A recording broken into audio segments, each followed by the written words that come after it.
نحمده ونصلي ونسلم على رسوله الكريم أما بعد فأعوذ بالله من الشيطان الرجيم بسم الله الرحمن الرحيم وَلَقَدْ نَادَانَا نُوحٌ فَلَنِعْمَ الْمُجِيبُونَ وَنَجَّيْنَاهُ وَأَهْلَهُ مِنَ الْكَرْبِ الْعَظِيمِ وَجَعَلْنَا ذُرِّيَّتَهُ هُمُ الْبَاقِينَ وَتَرَكْنَا عَلَيْهِ فِي الْآخِرِينَ سَلَامٌ عَلَى نُوحٍ فِي الْعَالَمِينَ إِنَّا كَذَلِكَ نَجْزِي الْمُحْسِنِينَ إِنَّهُ مِنْ عِبَادِنَا الْمُؤْمِنِينَ ثُمَّ أَغْرَقْنَا الْآخَرِينَ وَإِنَّ مِنْ شِيعَتِهِ لَإِبْرَاهِيمَ إِذْ جَاءَ رَبَّهُ بِقَلْبٍ سَلِيمٍ إِذْ قَالَ لِأَبِيهِ وَقَوْمِهِ مَاذَا تَعْبُدُونَ أَئِفْكًا آلِهَةً دُونَ اللَّهِ تُرِيدُونَ فَمَا ظَنُّكُمْ بِرَبِّ الْعَالَمِينَ فَنَظَرَ نَظْرَةً فِي النُّجُومِ فَقَالَ إِنِّي سَقِيمٌ فَتَوَلَّوْا عَنْهُ مُدْبِرِينَ فَرَاغَ إِلَىٰ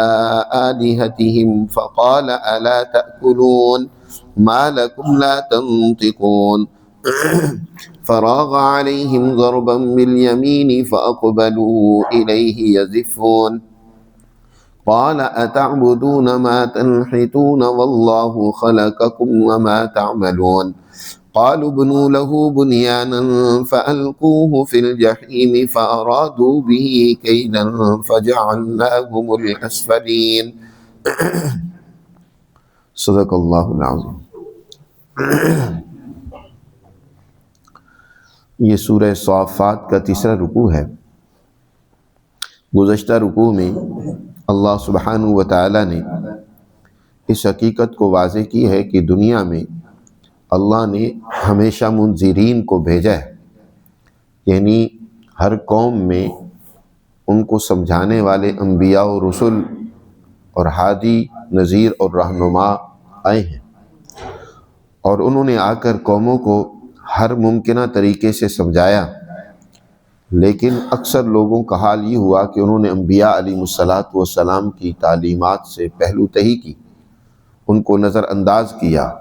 نہ صرف یہی بلکہ ان کا مقابلہ کیا اور ان کو طرح طرح کے القابات دیے، کبھی جھوٹا کہا، کبھی کاہن کہا، کبھی مجنون اور دیوانہ کہا، اور بلکہ انہیں قتل کر دینے کے بھی منصوبے بنائے۔ بعض انبیاء کو تو شہید بھی کیا گیا اور انہیں ہر ممکنہ اذیت اور تکلیفیں بھی پہنچائی گئی۔ پھر یقیناً اللہ سبحانہ و تعالیٰ کا ان حالات میں جو جواب ہوتا ہے اس کا بھی تذکرہ ہے کہ پھر ایسی قوموں کا کیا انجام ہوا۔ تم تاریخ ذرا کھنگال کے دیکھو، پڑھو کہ منذرین یعنی جن کو ڈرایا گیا تھا، سمجھایا گیا تھا، جب وہ اپنی ان کرتوتوں اور بدعمالیوں سے باز نہیں آئے تو فانظر کیف کان عاقبۃ المنذرین الا عباد اللہ المخلصین، مگر اللہ کے جو مخلص چنیدہ بندے تھے جنہوں نے اللہ کی تعلیمات کو قبول کیا، وہ اللہ کے عذاب سے ہر دور میں ہمیشہ بچا لیے گئے۔ اور وہ اللہ کے جو مخلص بندے تھے ان کا کردار، ان کی جد و جہد، ان کے اعمال، ان کا نام اللہ نے تا قیامت انسانیت میں جاری و ساری کر دیا، قائم رکھا۔ اب ان مخلص بندوں کا تذکرہ یہاں سے شروع ہو رہا ہے۔ تقریباً 7 انبیاء علیہ السلام ہیں جو انسانیت کی طرف منذر بن کر آئے تھے اور اللہ کے مخلص بندے تھے۔ تو ان میں سب سے پہلے اس رکوع میں 4 انبیاء کا ذکر ہے، حضرت نوح علیہ السلام کا، حضرت ابراہیم علیہ السلام کا، حضرت اسحاق اور حضرت اسماعیل کا اور حضرت اسحاق کا۔ سب سے پہلے حضرت نوح علیہ السلام کا اللہ تعالیٰ اس میں تذکرہ کرتے ہوئے فرماتے ہیں وَلَقَدْ نَادَانَا نُوحٌ فَلَنِعْمَ الْمُجِيبُونَ، اور تحقیق ہم کو نوح علیہ السلام نے پکارا، فَلَنِعْمَ الْمُجِيبُونَ، اور جب ہمیں کوئی پکارتا ہے نا تو ہم بہترین پکار کا جواب دینے والے ہیں۔ اللہ سبحانہ و تعالیٰ بندوں کی پکار کو سنتے ہیں۔ تو حضرت نوح علیہ السلام نے اپنی قوم کو 950 سال مسلسل اللہ کی طرف دعوت دی، انہیں ڈرایا، سمجھایا۔ قرآن میں سورہ نوح کے اندر بڑی تفصیل کے ساتھ حضرت نوح علیہ السلام کی اس دعوت کا اللہ نے تذکرہ کیا ہے کہ حضرت نوح علیہ السلام نے آخر میں اپنی قوم سے مایوس ہو کر، تنگ ہو کر اللہ سے التجا کرتے ہوئے کہا یا رب انی دعوت قومی لیلا ونہارا فلم یزدہم دعائی الا فرارا۔ اے میرے رب، میں نے اپنی قوم کو نہ رات دیکھی نہ دن دیکھا، یا اللہ میں نے کوئی گھڑی بھی ضائع نہیں کی مگر میں انہیں تیری طرف بلاتا رہا۔ کوئی مجمع ہوا تو اس میں ان کو دعوت دی، انفرادی طور پر ہر اعتبار سے اللہ میں تیری دعوت دیتا رہا ہوں، تیرا پیغام انہیں سناتا رہا ہوں، لیکن فلم یزدہم دعائی الا فرارا، ان کا رویہ یہ تھا کہ یہ ہمیشہ مجھ سے بھاگتے ہی رہے، دور ہی جاتے رہے، میری مخالفت ہی کرتے رہے۔ 950 سال کا عرصہ معمولی عرصہ نہیں ہے، اتنا طویل زمانہ حضرت نوح علیہ السلام اپنی قوم کو سمجھاتے رہے، آخر مایوس ہو گئے تو پھر اللہ سے دعا کرتے ہوئے کہا کہ یا اللہ اب اس قوم کے اندر کوئی خیر کی توقع نہیں ہے، بلکہ لم یلدوا الا فاجرا کفارا، ان کی آگے نسل میں بھی کوئی خیر نظر نہیں آ رہی، ان کی اولاد ہوگی تو وہ بھی فاسق و فاجر ہوگی، تو اے اللہ اب ان کو ختم کر دینا ہی مناسب ہے، کیونکہ جس درخت کے پھل کی کوئی توقع نہ ہو اور وہ درخت خود بھی کسی قسم کا مفید اور کارآمد نہ ہو، آگے بھی کوئی اس سے کسی قسم کی توقع نہ ہو، تو خواہ مخواہ اس کو کھڑے رکھنے کا تو کوئی فائدہ نہیں ہوتا جی۔ تو حضرت نوح علیہ السلام نے اللہ سے دعا کی اس اپنی قوم کی تباہی کی اور اس کو سزا دینے کی، تو اللہ تعالیٰ ارشاد فرماتے ہیں فَلَنِعْمَ الْمُجِيبُونَ، تو ہم بہت اچھے طریقے سے جواب دینے والے ہیں، یعنی ان کی اس پکار اور دعا کو قبول کرنے والے، اور اس کا ہم نے جواب دیا کہ حضرت نوح علیہ السلام کی ساری قوم کو اللہ نے ایک بہت بڑے طوفان میں غرق کر دیا، جس کا تذکرہ آتا ہے مختلف مقامات میں کہ ایک بہت بڑا طوفان آیا جس میں سوائے نوح علیہ السلام اور ان پر ایمان لانے والی جماعت کے، جن کو ایک کشتی کے ذریعے سے بچا لیا گیا، باقی پوری انسانیت کو ایک دفعہ ملیامیٹ کر دیا گیا، ساری انسانیت ختم کر دی گئی۔ اسی طرح اس کو بیان فرمایا وَنَجَّيْنَاهُ وَآلَهُ مِنَ الْكَرْبِ الْعَظِيمِ، ہم نے نوح علیہ السلام کو اور ان کے متعلقین کو اس بہت بڑے عذاب اور سزا سے، کرب عظیم سے بچا لیا۔ وَجَعَلْنَا ذُرِّيَّتَهُ هُمُ الْبَاقِينَ، اور ہم نے حضرت نوح علیہ السلام کی ذریت ہی کو اس دنیا میں باقی رکھا۔ اب کشتی میں تو اور لوگ بھی تھے حضرت نوح علیہ السلام پر ایمان لانے والوں میں سے، باقی تو ساری دنیا غرق کر دی گئی ایک دفعہ، صرف ایک کشتی کے چند لوگ بچے۔ اس لیے حضرت نوح علیہ السلام پر جو ایمان لانے والے تھے، چھوٹے سے چند ایک افراد تھے، وہ اس کشتی میں تھے، یا اللہ تعالیٰ نے حضرت نوح علیہ السلام کو فرمایا تھا کہ جن حیوانوں کی نسل اللہ نے باقی رکھنی ہے ان حیوانوں میں سے بھی ایک ایک جوڑا ساتھ کر لیں۔ اس کے علاوہ دنیا میں ہر چیز ایک دفعہ ختم کر دی گئی، اور پھر آگے نسل انسانیت کو اگلے دور میں جو اللہ نے جاری کیا وہ حضرت نوح علیہ السلام کی ہی اولاد سے نسل آگے پھیلی ہے۔ اسی کو بیان فرمایا کہ ہم نے ان کی ذریت ہی کو وہی اس قابل تھے کہ ان کو باقی رکھا۔ حضرت نوح علیہ السلام کے 3 بیٹے بھی ساتھ تھے، سام، یافس اور حام، یہ 3 بیٹے ہیں۔ حضرت نوح علیہ السلام کی آگے جو نسل دنیا میں چلی ہے وہ انہی 3 بیٹوں سے چلی ہے، اس لیے نوح علیہ السلام کو آدم ثانی بھی کہا جاتا ہے۔ اس کے علاوہ دنیا میں اور کوئی نسل نہیں باقی رہی، ساری نسلیں ختم ہو گئی، صرف حضرت نوح علیہ السلام کی نسل ہی سے پھر دنیا قائم ہوئی، بحال ہوئی، پھر انسانیت آگے بڑھی ہے۔ تو آدم ثانی یعنی گویا کہ نوح علیہ السلام کے واسطے سے ہی پھر انسانیت آگے آدم علیہ السلام تک پہنچتی ہے۔ تو فرمایا وَتَرَكْنَا عَلَيْهِ فِي الْآخِرِينَ، اور ہم نے چھوڑا حضرت نوح علیہ السلام کے ذکر خیر کو آخرین میں، بعد میں آنے والوں میں۔ آج تک دنیا حضرت نوح علیہ السلام کے اس جدوجہد کو یاد کرتی ہے جو انہوں نے اپنی قوم کو سمجھانے کے حوالے سے اختیار کی، اور جو انہوں نے تکلیفیں، مصیبتیں جھیلیں، اور پھر کس طریقے سے دنیا میں ایک طوفان آیا اور نوح علیہ السلام وہ بچے، تو ان کا یہ تذکرہ تا قیامت انسانیت میں موجود ہے۔ اور ان کے اوپر ایمان نہ لانے والے اس وقت کے بڑے بڑے ظالم، جابر، چودھری وڈیرے، جنہوں نے مخالفت کی اور جن کی ان ظلم اور بدماشیوں کی وجہ سے دنیا پر عذاب آیا، ان کو کوئی بھی نہیں جانتا،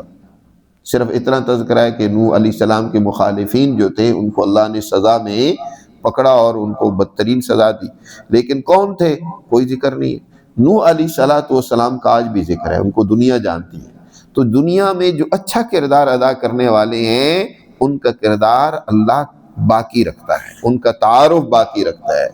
آج کتنے امت محمدیہ میں سے ایسے اولو العزم لوگ دنیا سے گزر گئے ہیں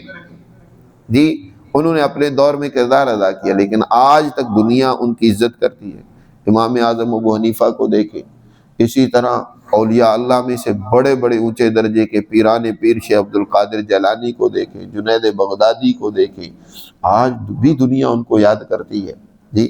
ان کی بزرگی، ولایت اور ان کی جد و جہد جو دین کے غلبے اور پھیلاؤ کے حوالے سے تھی، اشاعت دین کا جو ان کا کردار تھا، دنیا آج بھی اس کو یاد رکھتی ہے۔ تو سچے لوگوں کی جد و جہد کو، ان کی کوششوں کو اللہ سراہتے ہیں، باقی رکھتے ہیں۔ تو اس حضرت نوح علیہ السلام کا بھی تذکرہ اللہ نے بعد میں آنے والی قوموں میں بھی باقی رکھا۔ سلام علی نوح فی العالمین، جی دنیا جہاں میں نوح علیہ السلام پر سلامتی کی دعا کی جاتی ہے، ان کو سراہا جاتا ہے، ان کی تعریف کی جاتی ہے۔ اِنَّا كَذَلِكَ نَجْزِي الْمُحْسِنِينَ، جو بھی دنیا میں اچھا کردار ادا کرے نا تو ہم اس کو ایسے ہی بدلہ دیتے ہیں کہ دنیا میں بھی ان کی اچھائی قائم رہتی ہے، اور کل قیامت کے دن بھی وہ بڑی اچھائی کے ساتھ، عزت کے ساتھ، اکرام کے ساتھ، جس کا تذکرہ گزشتہ رکوع میں گزرا ہے کہ اللہ کے جو مخلص بندے ہوں گے ان کے لیے اللہ نے جو نعمتیں تیار کر رکھی ہیں، الا عباد اللہ المخلصین اولئک لہم رزق معلوم فواکہ ومکرمون، وہ اللہ کے ان اعزازات عزت کے ساتھ جو ان کے لیے معلوم رزق ہوگا، فواکہ ہوں گے، نعمتیں ہوں گی، طرح طرح کے انعامات ہوں گے، وہ ان کو دیے جائیں گے۔ اس لیے یاد رکھو، ہمیشہ خیر کے لیے بقا ہے، اچھائی کے لیے باقی رہنا ہے، شر ہمیشہ نہیں رہتا، یہ اللہ کا قانون ہے۔ تو انسان خیر سے وابستہ ہو، بھلائی سے وابستہ ہو، اچھائی کو فروغ دے، اسی کو اختیار کرے۔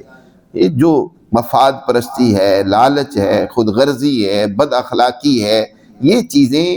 وقتی اور عارضی ہوتی ہیں، آخر کار مٹ جاتی ہیں، ختم ہو جاتی ہیں۔ فرمایا انہو من عبادنا المؤمنین، بے شک نوح علیہ السلام ہمارے ایماندار بندوں میں سے تھے۔ ثم اغرقنا الآخرین، پھر ہم نے دوسروں کو غرق کر دیا جو ان کے مقابلے کے تھے۔ وَإِنَّ مِن شِيعَتِهِ لَإِبْرَاهِيمَ، اور نوح علیہ السلام کے ذکر کے بعد حضرت ابراہیم علیہ السلام کا تذکرہ کرتے ہیں اللہ تعالیٰ کہ حضرت نوح علیہ السلام کی ہی جماعت میں سے یقیناً ابراہیم بھی تھے۔ ابراہیم علیہ السلام بھی انہی کی اتباع کرنے والوں میں سے تھے۔ یاد رکھیں، نوح علیہ السلام نے جن اصولوں کی بنیاد رکھی، حضرت ابراہیم علیہ السلام نے ان اصولوں کی ہی آگے تعلیم دی، مزید انسانیت کے امام بنے، ان اصولوں کی تشریحات کی ہی آگے انسانیت کی مزید رہنمائی کی۔ لیکن ہر آنے والا پیغمبر پہلے پیغمبر کی نفی نہیں کرتا، اس کی تائید کرتا ہے، اس کے اچھے کاموں کو سراہتا ہے۔ یہ یاد رکھیں، اچھائی کی، سچائی کی ایک بڑی پہچان اور نشانی یہ ہے کہ وہ اپنے سے پہلے اچھے لوگوں کی تائید کرے گا، اس کے اندر مخالفت برائے مخالفت نہیں ہوتی۔ جو اچھائی دنیا میں ہو اس کی تائید کرے گا، جو خرابی ہوتی ہے اس کی تردید کرتے ہیں۔ تو انبیاء علیہ السلام اپنے سے پہلے انبیاء کی تائید کرتے ہیں۔ نبی کریم صلی اللہ علیہ وسلم نے تمام انبیاء پر ایمان لانے کا حکم دیا کہ لا نفرق بین احد من رسلی، ہم تمام رسولوں میں کوئی فرق نہیں کرتے، سب اللہ کے ہادی تھے، منذر تھے، رہنما تھے، اور سب نے انسانیت کو سمجھانے، ان کی رہنمائی کرنے میں کردار ادا کیا۔ تو حضرت ابراہیم علیہ السلام یہ نوح علیہ السلام کی شیعت میں سے تھے۔ شیعہ کہتے ہیں جماعت کو، تو انہی کی جماعت میں سے حضرت ابراہیم علیہ السلام بھی تھے۔ اذ جاء ربہ بقلب سلیم، جب وہ اپنے رب کے حضور پیش ہوئے سلامتی والا دل لے کر، قلب سلیم کے ساتھ۔ قلب سلیم اس کو کہتے ہیں کہ جس دل کے اندر کوئی عقیدے کی خرابی نہ ہو، کوئی بد اخلاقی کا فساد نہ ہو۔ بد اخلاقیوں سے جو دل پاک ہوتا ہے، بد اعتقادیوں سے جو پاک ہوتا ہے، وہ قلب سلیم ہے۔ جس دل میں محبت سوائے اللہ کے کسی اور کی نہ ہو وہ قلب سلیم ہوتا ہے، اور جس دل میں بد اخلاقی موجود ہے، لالچ ہے، بخل ہے، دوسرا بے صبری ہے، اور طرح طرح کی بد اخلاقیاں جس دل میں موجود ہوں، وہ قلب سلیم نہیں ہے۔ اور یاد رکھو اللہ کے حضور جب انسان قلب سلیم لے کر ہی پہنچے گا تو کامیاب ہوگا۔ اگر دل کے اندر اس کی صفائی نہیں ہوئی نا تو پھر اس کی صفائی جہنم کی آگ کرے گی، اللہ حفاظت فرمائے۔ اس لیے آج دنیا میں ہم نے اپنے دل کی اصلاح کرنی ہے، اس کی تربیت کرنی ہے۔ اولیاء اللہ کی سب سے بڑی کوشش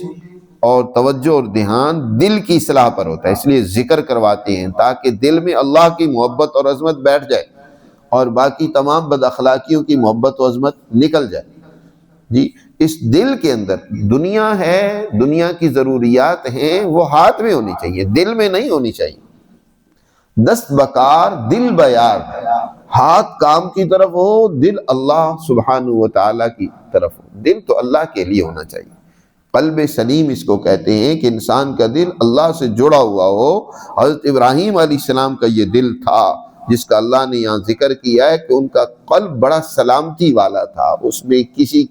کسی کی کوئی محبت اللہ کے سوا نہیں تھی، اس کے اندر کوئی بد اخلاقی نہیں تھی۔ جتنی بھی دنیا میں اخلاق ہے نا ان کا بیج دل میں موجود ہوتا ہے، یاد رکھیں۔ یہ کسی کو مثلا کوئی انسان سخاوت کرتا ہے، پیسہ دیتا ہے، یہ ایک عمل ہے پیسہ دینا، لیکن اس کے اندر جو خلق ہے وہ دل میں موجود ہوتا ہے۔ سخاوت کا خلق اور جذبہ دل میں نہ ہو تو انسان دیتا ہی نہیں ہے۔ دل میں جب انسان کی سخاوت ہوتی ہے تو پھر اس کا اظہار عمل سے ہوتا ہے کہ انسان کسی کی خدمت کسی صورت میں بھی کرتا ہے، پیسے سے کرے یا کسی کی اور کسی طریقے سے خدمت کرے، اس کے کام آئے۔ سخاوت کا تعلق بھی صرف جو ہے وہ روپے پیسے کے ساتھ نہیں ہوتا، علم سے بھی مثلا حضور نے ارشاد فرمایا کہ دوسروں کو تعلیم دینا یہ بھی بہت بڑی سخاوت ہوتی ہے، دوسروں کی خیر خواہی اور بھلائی چاہنا۔ تو دل کے اندر یہ تمام اعلیٰ اخلاق موجود ہونے چاہیے۔ اذ قال لأبیہ وقومہ ماذا تعبدون، چنانچہ حضرت ابراہیم علیہ السلام کے بھی اس جد و جہد کا تذکرہ کیا کہ اللہ نے ان کو بھی منذر بنا کر ان کی قوم کی طرف مبعوث کیا تھا، اور ان کی قوم کیا تھی؟ بت پرستی میں مبتلا ہے، اور اسی طرح کواکب پرستی ان کا معمول ہے۔ ستاروں اور افلاک کو وہ اس کائنات کے اندر مؤثر ذاتی سمجھتے ہیں کہ ان کے اثرات سے یہ کائنات کا نظام چل رہا ہے، ستاروں کے اثرات سے، اور ان کے نام پر انہوں نے بڑے بڑے بت بنا رکھے ہیں۔ جی تو حضرت ابراہیم علیہ السلام نے پہلے، اور یہ بت پرستی صرف باہر نہیں ان کے گھر میں بھی ہے، بلکہ ان کے جو والد آزر جس کا قرآن نے تذکرہ کیا ہے، بعض تاریخ یعنی تورات کی تاریخ کے مطابق یا روایات کے مطابق ان کے چچا تھے اور ان کے والد کا انتقال ہو چکا تھا۔ آزر ان کے چچا تھے، چچا ہوں یا والد ہوں جو ان کے سرپرست تھے، وہ بت پرستی ہی نہیں کرتے بلکہ بت بنا کر فروخت کرتے ہیں۔ جی تو حضرت ابراہیم علیہ السلام نے اپنے والد کو اور اپنی قوم کو دونوں کو سمجھاتے ہوئے کہا ماذا تعبدون، کن کی تم پرستش کرتے ہو اللہ کو چھوڑ کر؟ اَإِفْكًا آلِهَةً دُونَ اللَّهِ تُرِيدُونَ، کیا یہ گھڑنتو دیوتا جو ہیں، یہ جھوٹے دیوتا جن کو تم نے خدا بنا رکھا ہے، اللہ کو چھوڑ کر ان کو چاہتے ہو تم؟ اف کہتے ہیں اسوأ الکذب، بدترین جھوٹ۔ جی ایسے ہی تم نے جھوٹ اور ایک دھوکہ ڈال بنا رکھا ہے کہ یہ تمہارے جو ہے نا دیوتا یہ تمہارے کام آتے، اللہ کو تم نے چھوڑ دیا اور ان کو تم نے خدا اور طاقتوں اور قوتوں کا مالک بنا لیا۔ فما ظنکم برب العالمین، تمہارا رب العالمین کے بارے میں کیا خیال ہے؟ اللہ سبحانہ و تعالی جو حقیقی طاقت و قوت کا مالک ہے، ان تمام مخلوقات کا مالک ہے، تو جب تم اس کی ذات میں ان کو شریک کرتے ہو تو وہ تمہیں سزا نہیں دے گا۔ فما ظنکم برب العالمین، حضرت ابراہیم علیہ السلام نے اس طریقے سے سمجھایا اپنی قوم کو، لیکن قوم نہیں سمجھی۔ حضرت ابراہیم کی اس دعوت کا قرآن نے متعدد مقامات پر بڑا تفصیلی تذکرہ کیا ہے، سورۃ الانبیاء میں بھی ہے اور اسی طرح سورۃ الحج میں بھی ہے، بہت ساری صورتوں میں اللہ تعالیٰ نے حضرت ابراہیم علیہ السلام کی اس دعوت کا تذکرہ کیا سورہ مریم میں بھی۔ یہاں مختصراً اختصار کے ساتھ اللہ صرف اس کو بیان کر رہے ہیں کہ حضرت ابراہیم علیہ السلام نے جب دعوت دی، قوم کو سمجھ نہ آئی، تو پھر انہوں نے اپنی قوم کو سمجھانے کا ایک اور منصوبہ بنایا، اور وہ منصوبہ یہ بنایا کہ ان بتوں کی بے بسی اپنی قوم پر عملاً ایک دن واضح کرنی چاہیے کہ یہ اتنے کمزور اور بے بس ہیں کہ یہ تو اپنا دفاع نہیں کر سکتے، اپنی حفاظت نہیں کر سکتے، اپنے آپ کو بچا نہیں سکتے، تمہارے کسی کام کیا آئیں گے؟ اس کے لیے حضرت ابراہیم علیہ السلام نے قریب میں ایک میلہ تھا اس قوم کا، اور وہ قوم جب میلہ آتا تھا تو وہ شہر کو چھوڑ کر شہر سے باہر دریا کے کنارے وہ رنگرلیاں منانے چلے جاتے تھے، وہاں میلوں میں جو کچھ ہوتا ہے تو وہاں وہ سارے ہی چلے جاتے تھے۔ حضرت ابراہیم علیہ السلام کو بھی انہوں نے دعوت دی کہ آپ بھی ہمارے ساتھ چلیں، لیکن حضرت ابراہیم علیہ السلام نے عذر کیا، اس کا قرآن نے یہاں ذکر کیا، فَنَظَرَ نَظْرَةً فِي النُّجُومِ فَقَالَ إِنِّي سَقِيمٌ۔ جب ابراہیم علیہ السلام کو انہوں نے ساتھ چلنے کی دعوت دی تو حضرت ابراہیم علیہ السلام نے ستاروں میں نظر ڈالی۔ فَنَظَرَ نَظْرَةً فِي النُّجُومِ، اس کے دو معنی، ایک تو یہ جملہ بطور محاورہ کے استعمال ہوتا ہے، اور اس کے معنی ہوتے ہیں غور و فکر کرنا۔ حضرت ابراہیم علیہ السلام نے غور و فکر کر کے ان کو یہ جواب دیا، فقال انی سقیم۔ اور دوسرا مطلب یہ ہے کہ واقعتاً انہوں نے ستاروں میں دیکھا، ستاروں میں دیکھ کر پھر ان کو یہ جواب دیا اور فرمایا فقال انی سقیم، بے شک میں بیمار ہوں۔ ستاروں میں دیکھا اور فرمایا کہ انی سقیم۔ سقیم کے دو معنی ہیں، ایک معنی سقیم کے یہ ہوتے ہیں کہ کسی چیز سے بیزار ہو جانا، دل اچاٹ ہو جانا، اس کی وجہ سے ظاہر ہے جب بیزاری ہوتی ہے تو انسان پریشان بھی ہوتا ہے۔ پریشانی آج کل سب سے بڑی بیماری ہے، ٹینشن ایک بہت بڑی بیماری ہوتی ہے۔ ایک تو سقیم کے معنی یہ ہیں کہ میں بیزار ہوں، اور دوسرے معنی ہے کہ میں واقعی جسمانی صحت کے اعتبار سے جو ہے نا آج مریض ہوں۔ مریض ہونا، صحت کا نہ ہونا۔ حضرت ابراہیم علیہ السلام نے جو ان کو جواب دیا، اس جواب میں مطلب تو یہ تھا کہ بھئی میں تمہارے ان اعمال سے، ان میلوں ٹھیلوں سے اور تمہاری ان نظریات و عقائد سے بالکل بیزار ہوں۔ لیکن انہوں نے یہ سمجھا، حضرت ابراہیم نے ستاروں میں غور و فکر کر کے جب یہ جواب دیا، انہوں نے سمجھا، کیونکہ وہ ستاروں کی پرستش کرتے تھے، ستاروں کو مؤثر سمجھتے تھے، انہوں نے یہ سمجھا کہ ابراہیم علیہ السلام نے یہ جو ستاروں میں دیکھا ہے شاید حساب لگا کے بتایا ہے کہ وہ کسی بیماری میں، ستاروں کی کسی چکر میں آ گئے ہیں، کسی گرفت میں آ گئے ہیں۔ یہ اکثر جو ہے ستاروں کی بھی مخالفت کرتے رہتے ہیں ہمارے معبودوں کی، تو شاید کسی معبود نے ان کی گرفت کر لی ہے، لہذا یہ بیمار ہیں۔ تو انہوں نے ان کو اسی حال میں چھوڑ کر نظر انداز کر کے وہ چلے گئے۔ فَتَوَلَّوْا عَنْهُ مُدْبِرِينَ، انہوں نے حضرت ابراہیم علیہ السلام سے منہ موڑا اور خود پیٹھ پھیر کر چلے گئے۔ حضرت ابراہیم کو رہنے دیا، گھر والے بھی ان میں ہوں گے ظاہر ہے،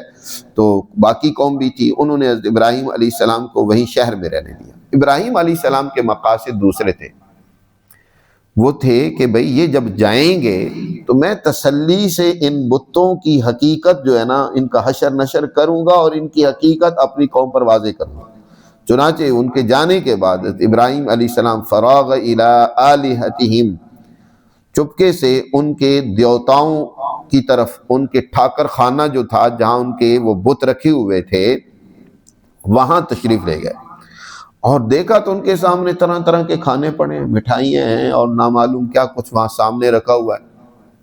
اور وہ قوم جب اس طرح جاتی تھی میلوں میں تو اپنے کھانے گھر سے عمدہ عمدہ پکوا کر بتوں کے سامنے رکھ جاتے تھے کہ ان میں برکت داخل ہو جائے گی، ہم آئیں گے تو پھر کیا ہے ان کھانوں کو کھائیں گے۔ یا وہ نذرانے کے طور پر پیش کر کے گئے تھے، تو سامنے بھر کے ان کے کھانے طرح طرح کے موجود تھے۔ تو حضرت ابراہیم علیہ السلام نے آ کر پہلے تو یہ کہا فقال الا تاکلون، تم ان کو کھاتے کیوں نہیں ہو؟ یہ تمہارے سامنے کھانے پڑے ہوئے ہیں، کیوں نہیں کھا رہے؟ ما لکم لا تنطقون، اور پھر فرمایا تمہیں کیا ہو گیا، تم بولتے کیوں نہیں، میری بات کا جواب کیوں نہیں دیتے؟ تم تو خدا ہو، نہ کھا رہے ہو نہ بات کر رہے ہو۔ ما لکم لا تنطقون، بارکہ وہ تو ایک پتھر کے لکڑی کے بت تھے، انہوں نے کیا جواب دینا تھا۔ حضرت ابراہیم علیہ السلام نے یہ بات بطور ایک تنبیہ کے ہی کہی۔ فراغ علیہم ضربا بالیمین، اس کے بعد حضرت ابراہیم علیہ السلام ان کے اوپر جا پڑے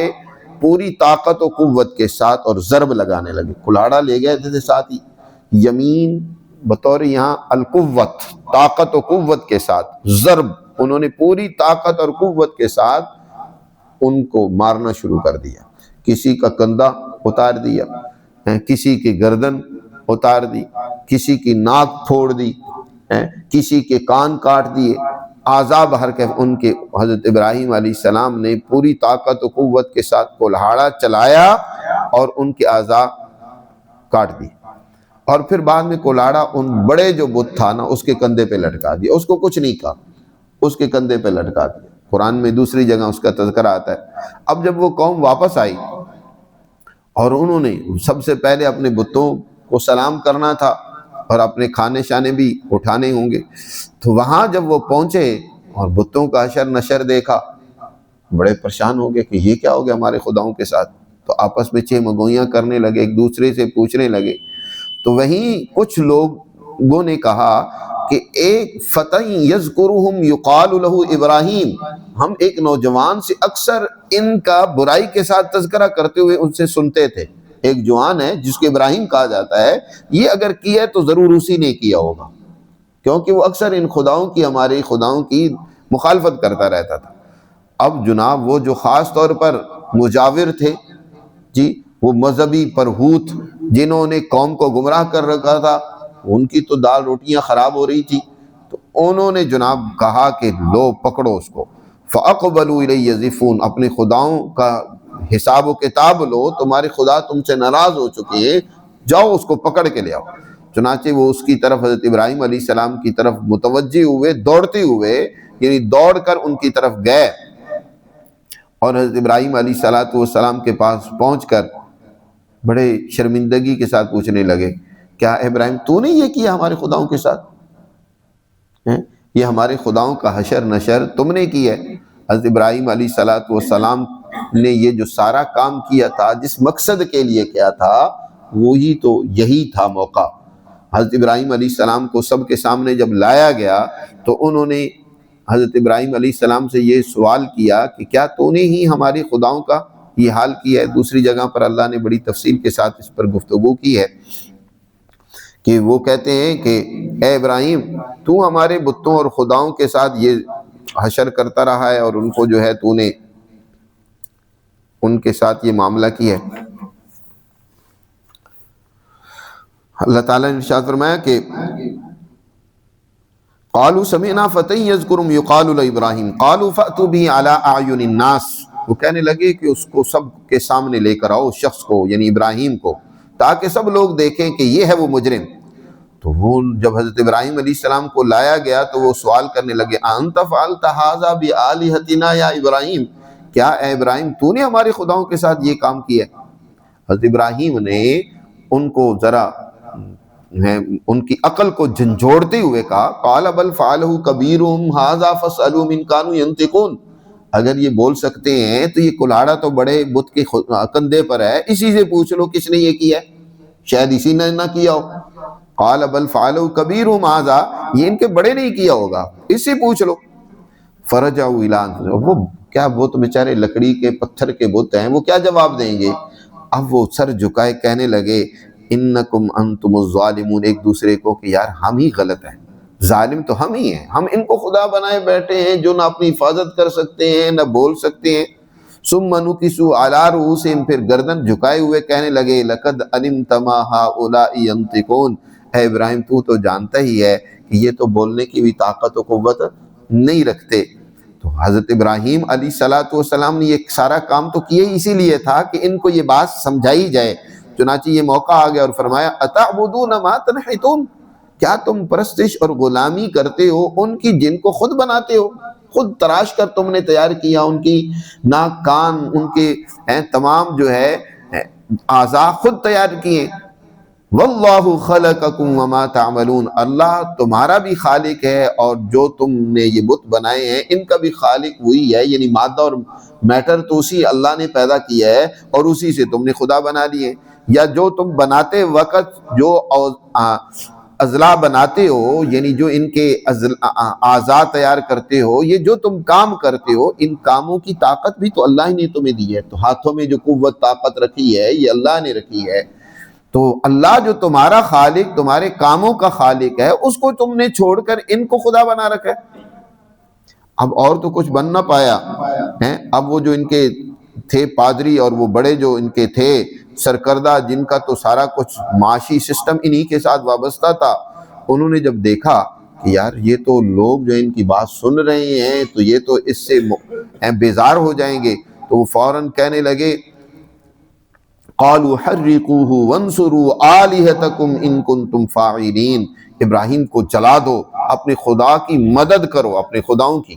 یہ تمہارے خدا تم سے ناراض ہو گئے ہیں، اس لیے تمہاری مدد کے محتاج ہیں، ان کنتم فاعلین، اگر کچھ کرنا ہی ہے نا تو ان کی مدد کرو، اور ابراہیم علیہ السلام کو جلا دو۔